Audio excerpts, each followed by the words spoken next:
कलयुग की बहुत निंदा मत किया करो। इधर देखिए सब लोग ध्यान से सुनो। हम जानते हैं कि कलयुग में पाप बहुत ज्यादा है, पर फिर भी कलयुग की निंदा मत करो। क्यों? सतयुग, त्रेता, द्वापर के भक्तों की यदि मैं बात करने लगूं तो 1000 वर्ष, 100 वर्ष, 50 वर्ष, 5 वर्ष, और सबसे कम अवधि में यदि किसी को मिले तो 5 महीने में ध्रुव जी को, और सबसे ज्यादा तो 5-5 हजार साल तक लोगों ने तपस्या की, तब जाके ठाकुर जी का दर्शन होता। पर आपको पता है कलयुग में सबसे कम समय में ठाकुर जी किसको मिले? श्री नामदेव जी महाराज को मिले 3 दिन में।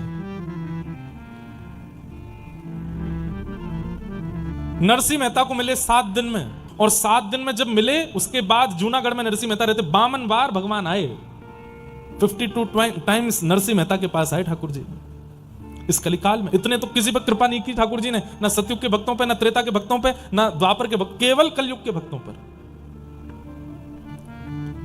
श्री नामदेव जी महाराज, उनके नाना जी थे श्री वामदेव जी महाराज, ठाकुर जी की सेवा करते थे। वामदेव जी चले गए तीर्थ यात्रा पर, और नामदेव जी से कह के गए मैं 3-4 दिन के लिए जा रहा हूं, ठाकुर जी की सेवा करना। बोले सेवा में क्या करना? बोले और कुछ तो तुम कर नहीं पाओगे, छोटे बालक हो, श्रृंगार आदि तुमसे हो नहीं पाएगा, बस प्रसादी रसोई में बने थाल में सजा के ठाकुर जी को भोग लगाना। और जाते जाते कह गए बिना भोग लगाए प्रसाद मत पाना। नामदेव जी महाराज बोले ठीक है। सुबह सुबह दूध का भोग लेकर के ठाकुर जी, दूध लड्डू का भोग लेकर के गए, ठाकुर जी के सामने पधरा दिया। बोले जय जय, दूध फेंट के लाया हूं, बढ़िया लड्डू है, पा लीजिए। नहीं पाया ठाकुर जी ने। 1 घंटा, 2 घंटा, 4 घंटे हो गए। बार बार नामदेव जी कहें जय जय, पा क्यों नहीं रहे हो? अभी आपने दूध ही नहीं पाया तो अगला प्रसाद कैसे लेके आऊं? अच्छा दूध पाने की इच्छा नहीं होगी, खिचड़ी ले आता हूं। खिचड़ी ले आए, नहीं पाई ठाकुर। अच्छा आपको कुछ और पाना होगा, पूरन पोली बनवा के ले आए, पूड़ी दाल साग भाजी बनवा करके ले आए, ठाकुर जी नहीं पावे। हम आपकी तरह थोड़े ही थे कि बस पर्दा लगा के संतुष्ट हो जाते हैं हम तो, कि पा लिया ठाकुर जी ने। नामदेव जी को तो था खाओ, थाली साफ चाहिए। नहीं पाया ठाकुर जी ने। 1 दिन 2 दिन बीत गए। नामदेव जी बेचारे रोने लगे, बोले मैं छोटा सा बालक हूं, मुझ पर दया नहीं आती आपको? नाना जी कह के गए जब तक आप नहीं पाओगे तब तक मैं नहीं पा सकता। अरे आपको भूख नहीं है तो मत खाओ, पर मेरे को पवाने के लिए तो खा लीजिए कि मैं पालूं। इतने में ठाकुर जी प्रकट हो गए, और प्रकट होकर के नामदेव से बोले इतनी जल्दी थोड़ी आता हूं मैं, थोड़ा तो तपस्या करनी चाहिए, थोड़ा तो भजन करना चाहिए। ये क्या तुमने 2 दिन में बुला लिया? बोले कि मुझे आपके दर्शन की अभिलाषा तो थी, पर उससे ज्यादा मुझे भूख लगी थी, पालो पहले। ठाकुर जी पा लिए। ठाकुर जी प्रेम से पाए। अब नामदेव जी बोले देखो अब आप मेरी बात मानिए। बोले क्या? आप आते हो ये बात तो सिद्ध हो गई, आप प्रकट होते हो, तो फिर इतना नाटक नहीं करना, जब जब थाली लाऊं प्रकट होके पा लिया करना, मैं तभी पाऊंगा नहीं तो। ठाकुर जी बोले बड़ी अच्छी जबरदस्ती तुम्हारी। बोले हाँ है, प्रकट होना पड़ेगा। तो ठाकुर जी 3 दिन में ही प्रकट हो गए और प्रेम से पाया। 4थे दिन उनके नाना जी वामदेव जी आ गए। बंधुओं, ठाकुर जी का स्वरूप बता देता है कि सेवक कैसी सेवा करता है। कई लोगों के ठाकुर जी देख के लगता है कि ठाकुर जी बस बोलने वाले हैं, तो समझो सेवा अच्छे से होती है। और कई जगह तो बस ऐसा लगता है कि ठाकुर जी बस दिन गिन रहे हैं कि जल्दी जल्दी कोई और ये पधारे, दूसरों सेवक आवे, मेरी सेवा अच्छे से तो भी होगी। सेवा खूब भाव से किया करो बंधुओं। आपका सौभाग्य है कि आपको ठाकुर जी ने यशोदा बनने का सौभाग्य दिया, आपको ठाकुर जी ने नंद बाबा बनने का सौभाग्य दिया, आपके यहाँ लाला बन के आए हैं, तो वैसी सेवा करो जैसी लाला की होनी चाहिए। थाट में कोई कमी मत छोड़ा करो। अपने लिए रोटी नहीं बन पा रही, ठीक है, ठाकुर जी को बढ़िया पवाओ। ठाकुर जी का इतना ध्यान रखो, ठाकुर जी आपसे प्रसन्न रहें। वामदेव जी आ गए, आकर के बोले अच्छा ठाकुर जी तो बड़े प्रसन्न लग रहे हैं, बढ़िया प्रेम से भोग आदि पवाए। बोले हाँ, अच्छा जाओ रसोई घर से थाली ले आओ, ठाकुर जी का भोग लगा देते हैं। नामदेव जी थाली लेकर के आए, तो नाना वामदेव जी ने कहा लाओ मुझे दो, मैं लगाता हूँ। बोले हाँ लगाओ। धर दिया सामने, और सामने लगा पर्दा किया, मंत्र आदि बोले, थोड़ा आचमन आदि कराया, घंटी बजाई, पर्दा हटा दिया, उठा ली थाली। नामदेव जी बोले नाना जी क्या किया? बोले भोग लगाया। बोले खाया तो कुछ भी नहीं। बोले ऐसी भोग लगता है? बोले मैंने तो ऐसे नहीं लगाया था। बोले तो तुम कैसे? बोले हमारी तो थाली भीतर जाती बिल्कुल साफ होके बाहर आती, सब पाते ठाकुर जी। तो नाना जी हंसने लगे, बोले सब जानता हूं, भोग लगाने के चक्कर में चुपचाप खुद ही खा जाता होगा बैठ के। अरे नहीं, ठाकुर जी पाते थे। अच्छा चल ले, अब तू लेके जा थाली, साफ करवा के ला। ठाकुर जी के सामने धर दिया। आ जाओ ठाकुर जी, आ जाओ आ जाओ, खूब बुलाया, ठाकुर जी नहीं आए। बोले मैं अकेला था तो आ गए थे, उससे मिला क्या? कुछ भी नहीं, आप खा पी के चले गए। अब इनको कैसे विश्वास होगा कि आप आए थे? इनके सामने आओ ना। ठाकुर जी नहीं आए। पीछे खड़े खड़े नाना जी हंस रहे थे। नामदेव जी को बड़ी पीड़ा होने लगी, छुरी उठा ली हाथ में और गले पर रख ली अपने, बोले या तो प्रकट हो जाओ, नहीं तो अभी अपना सर धड़ से अलग कर लूंगा, अभी काट के प्राण त्याग दूंगा। ठाकुर जी नाना जी के सामने प्रकट हो गए और प्रकट होकर बोले बड़ा जिद्दी है भाई तू, तेरे लिए हम 3 दिन में आ गए, उससे संतुष्टि नहीं हुई। अब नाना जी को देखा, बोले इनको विश्वास ही नहीं होगा। पीछे देखा तो नाना जी तो मूर्छा में आ गए, आंखों से अश्रु बह रहे हैं। मेरा पूरा जीवन निकल गया, मेरी पूरी पीढ़ी निकल गई इनकी सेवा करते करते, कभी प्रकट नहीं हुए, 3 दिन में नामा तेने प्रकट कर दिए। तो ये कलयुग की विशेषता है। हम भले ही कलयुग में हजारों दोष मानते हैं, पर कलयुग की एक विशेषता है कि यहाँ ठाकुर जी बहुत जल्दी मिलते हैं। बस पुकारने वाला कोई नामदेव जैसा हो, पुकारने वाला कोई भक्तिमती मीराबाई जैसा हो, पुकारने वाला कोई नरसिंह मेहता जैसा हो। ठाकुर जी कलिकाल में तो मानो जैसे तैयार ही बैठे रहते हैं कि बस कोई बुला तो ले, उस भाव से। हम इसी उद्देश्य से कथा सुनाते हैं और कहते हैं, यही उद्देश्य होना चाहिए। इसी में ही कल्याण है कि एक बार अपने संपूर्ण जीवन काल में आपने बुलाया और ठाकुर जी आ गए। बस इसी पुण्य के लिए हम कथा सुन रहे हैं, एक बार ठाकुर जी को प्रत्यक्ष अनुभव करना है। नैमिषारण्य क्षेत्र में सौनकादि ऋषियों ने कहा कि भगवत प्राप्ति का साधन क्या है इस कलिकाल में। तब सूत जी महाराज कहते हैं, श्रीमद् भागवतम शास्त्रम कलौकीरेण भाषितम एतस्माद् परम किंचित् मनः शुद्ध्यै न विद्यते। श्रीमद् भागवत, इनका आश्रय यदि ले लिया जाए तो इस कलिकाल में भागवत का आश्रय लेने से, भागवत में बताए गए नियमों का पालन करने से भगवत प्राप्ति बड़ी सरल हो जाएगी। सौनकादि ऋषियों ने कहा, महाराज आप भागवत की इतनी महिमा बता रहे हैं, इस भागवत की कुछ विशेषता बताइए। बोले और क्या विशेषता बताऊं? सुराणाम अपनी दुर्लभा, देवताओं को भी जो दुर्लभ है वो भागवत की कथा है, जो मानवों को मिली। देवता नहीं सुन सकते भागवत की कथा, क्यों? व्यस्त इतने हैं, ठाकुर जी ने उनको काम दे रखा है, उस काम से उनको छुट्टी मिलती नहीं, तो कथा कैसे सुनेंगे? हम मानव ही सुन सकते हैं। जानवरों को भी दुर्लभ है, जानवर भी कथा नहीं सुन सकते। केवल और केवल मानव का अधिकार है कथा सुनने का। ऐसी भागवत की कथा जो देवताओं को भी दुर्लभ है। अरे श्री सुखदेव जी महाराज परीक्षित को कथा सुना रहे थे और उस समय देवता अमृत कलश लेकर के आए और लाकर के बोले, परीक्षित तुम अमृत पान कर लो, तुमको 7 दिन में मरने का श्राप लगा, अमृत पीने से तुम अमर हो जाओगे, उसके बदले ये कथा जो सुखदेव जी सुना रहे हैं ये हमको सुनने दो। तो सुखदेव जी ने हंसी करके देवताओं से कहा, वस्तु का मोल बराबरी का होता है। अरे हीरे के बदले हीरा लिया जा सकता है, धन के बदले हीरा लिया जा सकता है, स्वर्ण के बदले हीरा लिया जा सकता है, चांदी की बहुमात्रा के बदले हीरा लिया जा सकता है, कांच के बदले हीरा नहीं लिया जाता। श्रीमद् भागवत हीरा है, मणि है, और तुम स्वर्ग का अमृत लेकर के आए हो कि इसके बदले हमको कथा दे दो, नहीं मिलेगी कथा। सोचिए, ये सौभाग्य मेरा है कि मैं यहां बैठ के कथा सुना रहा हूं, ये सौभाग्य अलवर वासियों का है कि यहां कथा हो रही है। देवताओं को वापस लौटा दिया था सुखदेव जी ने, अमृत के बदले भी कथा नहीं सुनाई थी। कथा धन के बल पे नहीं होती। हजारों लोग आते हैं हमारे पास, धन के इतना लगा देंगे, इतना नहीं, धन से नहीं होती कथा, व्यवस्थाओं से नहीं होती कथा, पंडाल से नहीं होती कथा, कृपा से होती है कथा। जिस पर कृपा होगी उसके यहां कथा होगी। कृपा नहीं है तो कथा में चाहे आप कितना खर्चा कर दो नहीं हो पाएगी कथा। और कृपा के लिए हमारा योग्य होना बहुत जरूरी है। हम योग्य कैसे बने ये ठाकुर जी से पूछना चाहिए। तो देवताओं ने जाकर के प्रार्थना की और प्रार्थना करके सुखदेव जी से कहा, पर सुखदेव जी ने उनकी सहायता नहीं की। ऐसी भागवत की कथा ही है जो कलिकाल में भगवत प्राप्ति करा सकती। तब सौनकादि ऋषियों ने कहा, कृपा करके बताइए ये भागवत की कथा पहले किसने किसको सुनाई? तब कहा, ये सबसे पहले भागवत की कथा सनक सनंदन सनातन सनत कुमारों ने श्री नारद जी महाराज को सुनाई। तब प्रश्न हुआ, बोले नारद जी तो एक जगह स्थिर बैठते नहीं, फिर 7 दिन वो बैठ कैसे गए, कथा कैसे सुन ली उन्होंने? तब पूरा एक प्रसंग सुनाया गया कि एक बार की बात, नारद जी बद्रिक आश्रम गए और बद्रीनाथ में जाकर के सौनक आदि ऋषियों को उन्होंने बताया, पृथ्वी को हमने बहुत अच्छा समझा था, लेकिन यहां आकर के पता चला ये पृथ्वी बिल्कुल अच्छी नहीं है। क्या देखा आपने पृथ्वी पर आकर के? तब नारद जी बता रहे, मैंने पृथ्वी पर आकर के क्या देखा। बंधुओं, जैसे विदेश की खूब प्रशंसा करते हैं कई लोग, विदेश बहुत अच्छा है, वो देश बहुत अच्छा है, लेकिन जब आप स्वयं जाओगे ना तो आपको ऐसा लगेगा इतनी प्रशंसा खाक में करी, कुछ भी नहीं था। ऐसा होता है।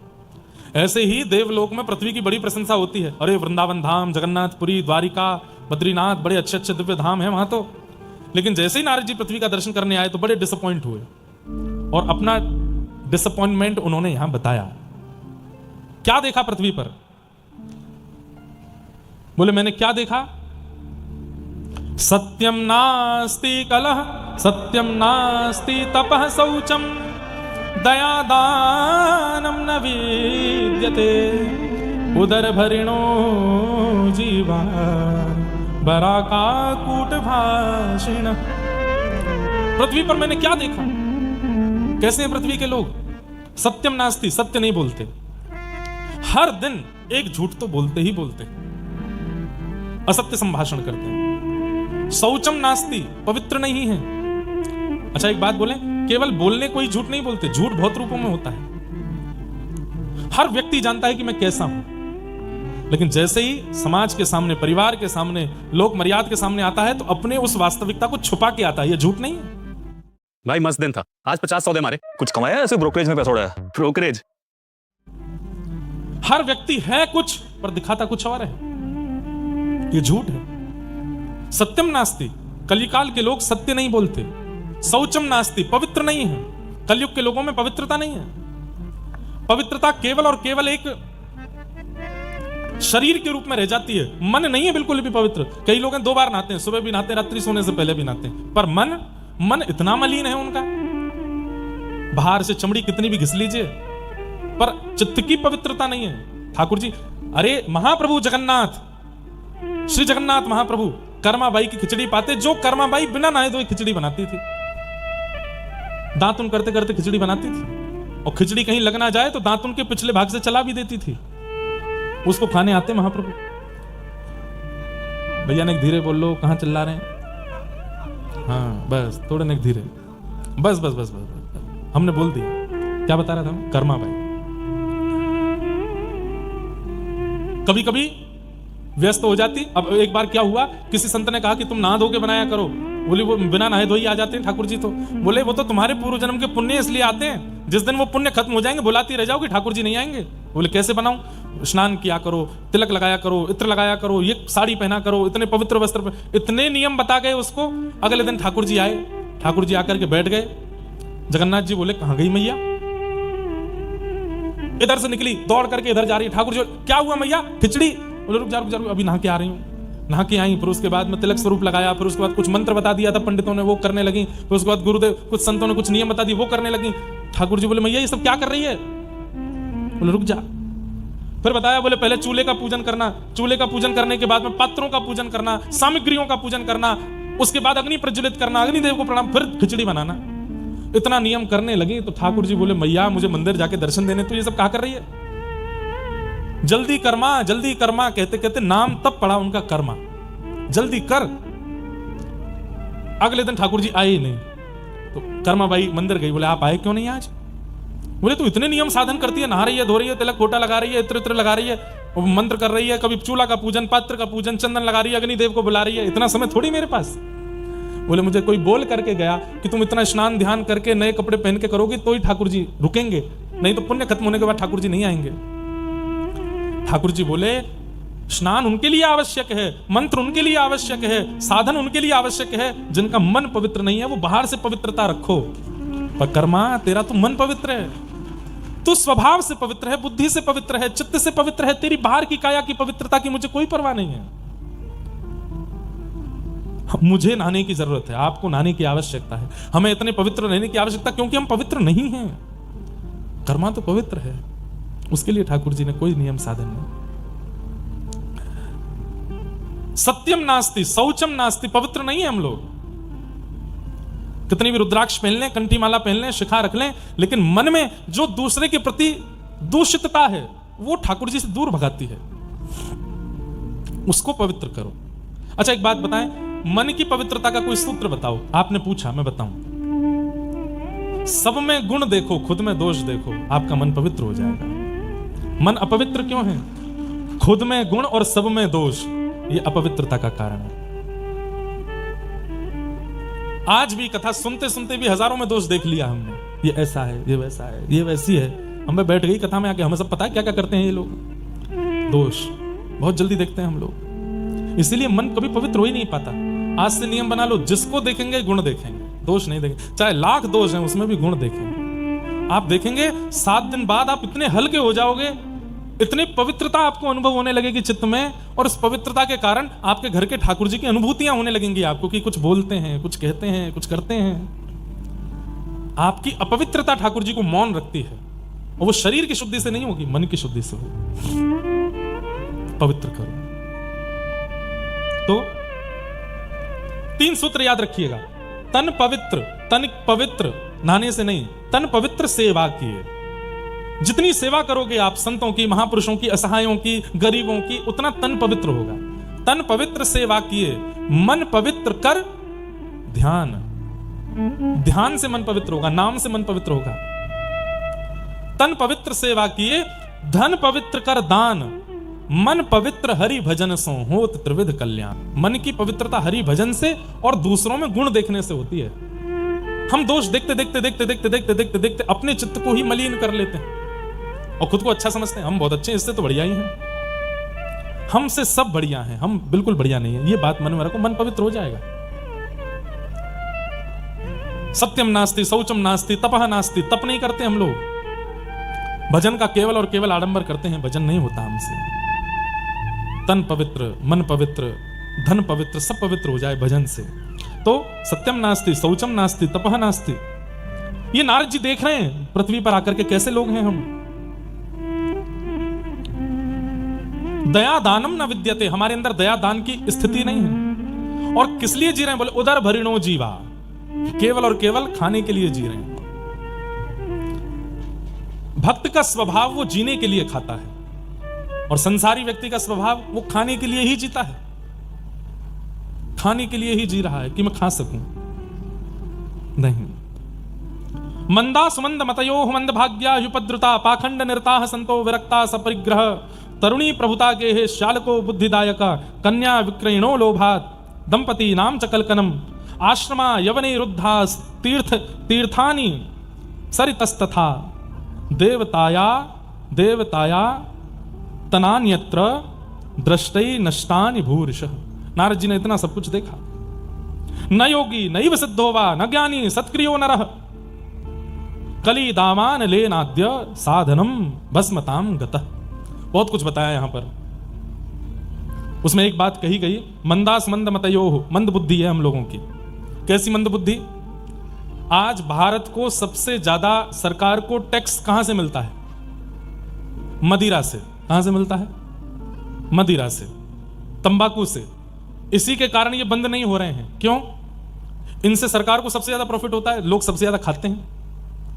और ये मंद बुद्धि नहीं है तो क्या है? उस पर स्पष्ट लिखा है कि मुझे खाने से तुम मर सकते हो, फिर भी हम खा रहे हैं। यहां गुरुजनों ने कहा कि रोज सुबह सुबह ठाकुर जी का चरणामृत पिया करो। गुरु जी 5 साल बाद मिले, हाँ भाई हमने तुमको एक नियम बताया था, चरणामृत पिया करो। पीते हो? गुरु जी रह जाता है, क्या बताएं, कोई दूसरा नियम बताओ। गुरु जी ने कह दिया अच्छा ठीक है, 8 माला रोज किया करो, 16 माला रोज किया करो। 2-3 साल बाद गुरु जी फिर मिले, हाँ भाई करते हो? क्या बताएं गुरु जी, इतने व्यस्त हो जाते, नहीं हो पाती 16 माला। कुछ मत किया करो, कम से कम रोज 11 प्रणाम किया करो, ठाकुर जी के आगे 11 बार दंडवत किया करो। 2-2.5 साल बाद फिर गुरु जी मिले, बोले करते हो? क्या बताएं गुरु जी, हो ही नहीं पाता।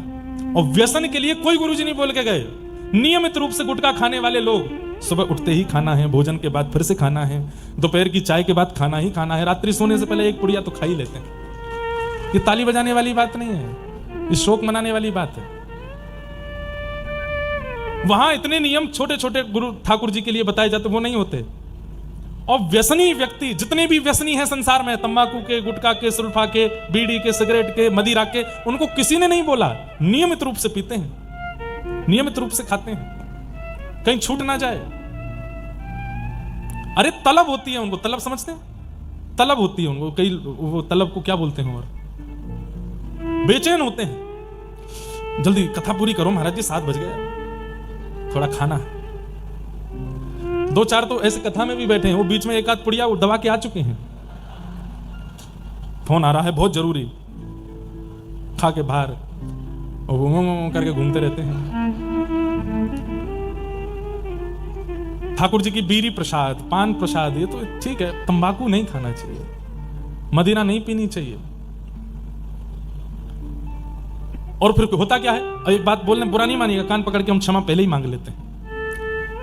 व्यक्ति का जब अंतिम समय आता है, व्यसनी व्यक्ति का, घर वालों को बताने में भी लज्जा होती है कि कैसे चले गए इनके प्राण। बढ़िया हंसते खेलते थे, क्या हो गया? घर वालों को झूठ बोलना पड़ता है, बुखार आ गया चले गए, लेकिन असलियत कौन बता? कैंसर हो गया था, गला पूरा खत्म हो गया था, लिवर फेल हो गए थे, किडनी जा, बताने में भी लज्जा आती है। परिवार समाज के लोग क्या कहेंगे बताओ? व्यसन करके मर गए। अरे व्यसन करना है ठाकुर जी के नाम का व्यसन करो, व्यसन करना है ठाकुर जी की कथा का व्यसन करो, व्यसन करना है ठाकुर जी की सेवा का। ये व्यसन क्यों नहीं होता हमसे?